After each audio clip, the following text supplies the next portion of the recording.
apa aja boleh.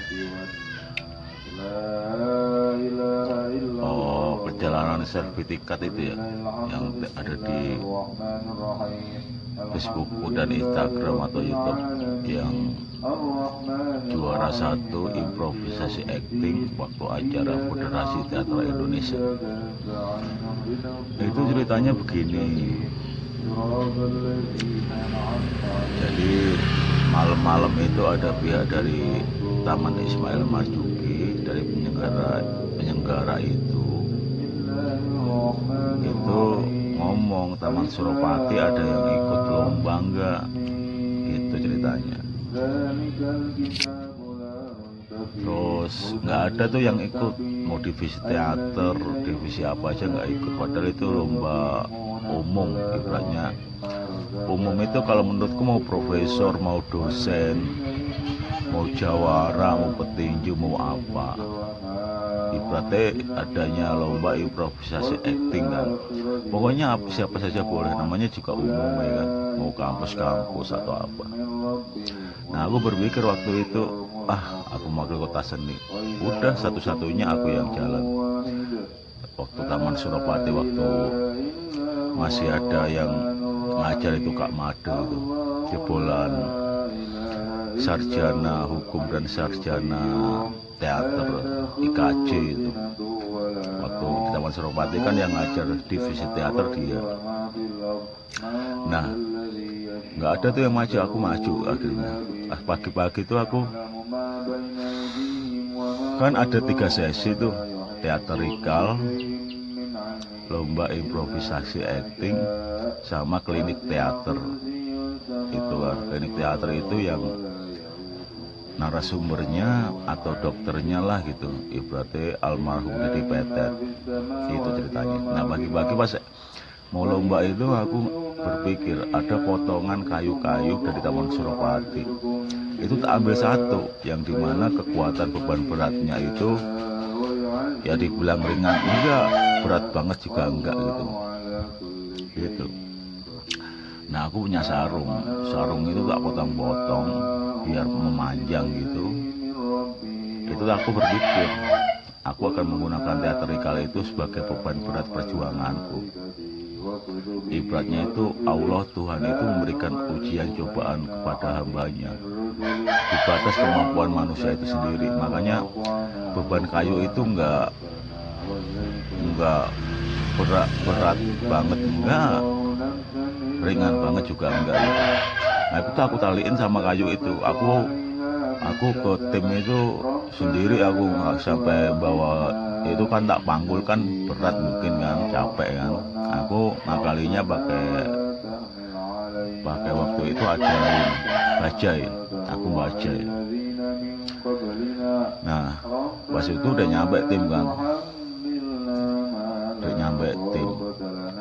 ketemu seniman-seniman jalanan. Sebelum aku berkomunitas kan aku berlatar belakang seniman jalanan tuh, termasuk Mas Guntur, Bang Rian, Gito ya kan, gitu. Tahu lah kalau teater timur, tahu soal Bang Rian, Mas Guntur, Bang Gito, itu tahu.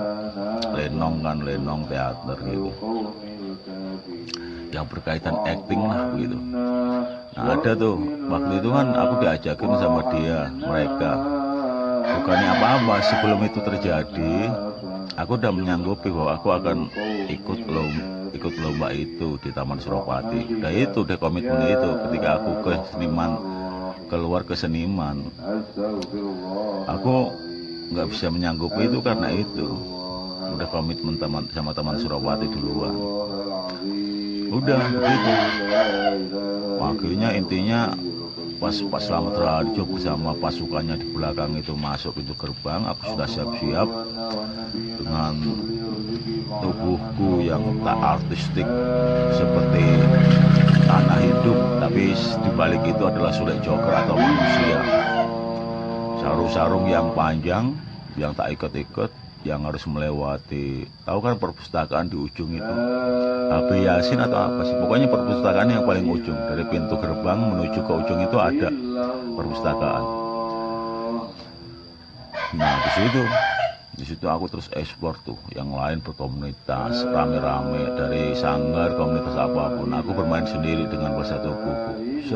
Kayak ibaratnya patung manusia hidup gitu tanah. Itu kan tadinya aku kan bertanya, intinya tanah tak melek-melek, terus tak bikin lah seperti patung hidup terbuat dari tanah itu. Wah, begitu das. Situ tuh aku merasa bangga. Pas udah melewati polisi tidur gitu, terus wah ada polisi tidur. Ini bisa lewat enggak nih? Dalam hatiku kan. Bisa semuanya polisi tidur tak lewat. Terus depan gedungnya itu yang tak bilang samping kanan perpustakaan itu, Pak Selamat Rajo tiba-tiba keluar. Bingung kan keluar, dalam hatiku aku eksplor di luar. Ternyata dia ke depanku terus bilang jempol, terus pegang pundakku begitu. Terus wartawan jepret-jepret. Tuh, aku bangga di situ tuh. Nah, masuklah lomba improvisasi acting di situ. Situ juara 1. Juara 2-nya UNJ, juara 3-nya Mamat Suara, guru SMK teater Bekasi atau mana itu, atau Karawang atau mana itu. Nah, masuklah itu yang tak maksud yang ini. Klinik teater itu ada almarhum Pak Dedi Petet.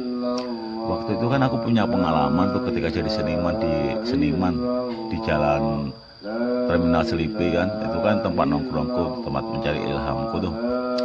Nah, aku waktu itu ketika itu pernah tuh tidur yang di rel dekat WC umum, dekat kantor polisi tuh. Kan ada tuh selipi tuh di situ, yang di pintu rel kereta api itu kan ada tuh sampingnya tuh, ada di bawahnya kan ada jembatan tuh. Berarti jembatan tuh sebagai atap lah, nggak hujanan, nggak ke apa. Di situ aku tidur.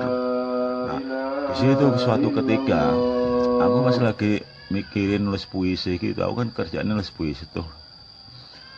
Nah, itu aku tak lihat tuh, ini kenapa pada berhenti, daun-daun berhenti, angin berhenti, terus motor-motor berhenti. Terus ilhamku, aku mendengar ilham, tulislah sebuah puisi apa yang ada di dalam pikiranmu.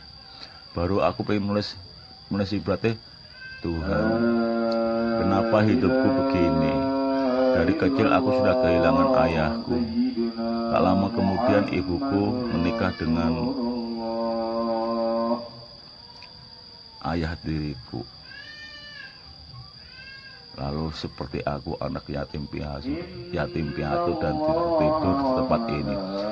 Aku baru ingin nulis seperti itu intinya. Kalau ingin dijabarkan cara detailnya, baru nulis Tuhan 5 huruf itu, Tuhan 5 huruf itu langsung bergerak lagi semuanya. Baru gitu. Nah, sebenarnya cerita panjangnya seperti itu, cuman kan di depan publik aku nggak mungkin yang ngomongin gaib-gaib kan. Aku cuma bertanya, siapa yang pengen nanya, kata di klinik teater itu Pak almarhum Dedi Petet itu. Nah, terus aku gini, saya Pak, tunjukkan Pak, aku mengalami sesuatu kejadian yang aneh Pak, seperti kayak dibilang mati suri, dibilang apa gitulah gitu kan.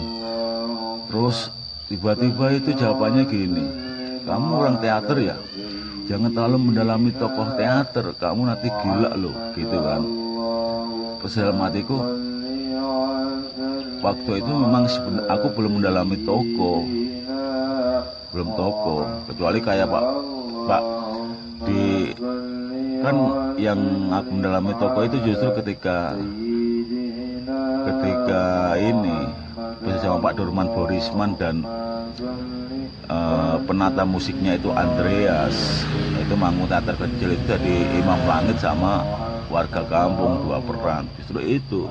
Nah itu kan kalau nggak salah itu sebelum ramalan kiamat 2012 itu yang dibikin film itu kejadiannya.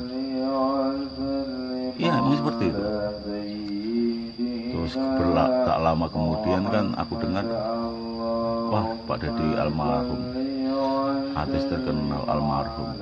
Ya dalam hatiku Begitulah usia, tidak ada yang tahu.